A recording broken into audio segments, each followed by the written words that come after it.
అల్లుడు సీను అంటూ టాలీవుడ్ లో గ్రాండ్ ఎంట్రీని ఇచ్చాడు బెల్లంకొండ శ్రీనివాస్. నిర్మాత బెల్లంకొండ సురేష్ గా అరంగేట్రం చేసిన తన యాక్టింగ్ లో ఈస్తో గుర్తింపు బాగానే సంపాదించుకున్నాడు.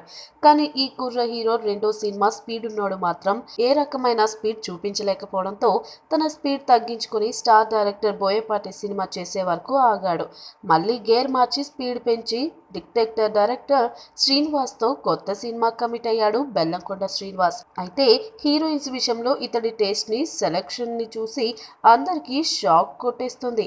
మొదటి సినిమాలోనే సమంతతో ఆడిపాడిన బెల్లంకొండ మొదటి 2 సినిమాల్లోనూ మిల్కీ బ్యూటీ తమన్నాను ఐటెం గర్ల్ చేసేసాడు.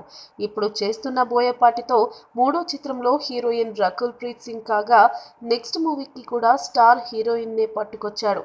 శ్రీనివాస్ డైరెక్షన్ లో చేయనున్న సినిమాలో హీరోయిన్ గా చెన్నై సుందరి శృతి హాసన్ నటించనుందనే టాక్ వినిపిస్తుంది. ఇప్పటికే ఆమె దగ్గరకు ప్రపోజల్ కూడా పంపారట. అటువైపు నుంచి ఇంకా రియాక్షన్ రాలేదు. కానీ భారీ రెమ్యునరేషన్ ఆఫర్ చేసి హీరోయిన్స్ ను కమిట్ చేయించడంలో బెల్లంకొండ బాగా ఆరితేరిపోయాడు. పైగా ఈ చిత్రాన్ని బెల్లంకొండ సురేషే నిర్మించనుండటంతో శృతి సైన్ చేయడం దాదాపు లాంఛనమే అని టాక్. ఈ వీడియో మీకు నచ్చినట్లయితే సబ్స్క్రైబ్ చేయండి. ఫిలిమి స్టార్స్ బోలెడంత న్యూస్ బోల్డ్ గా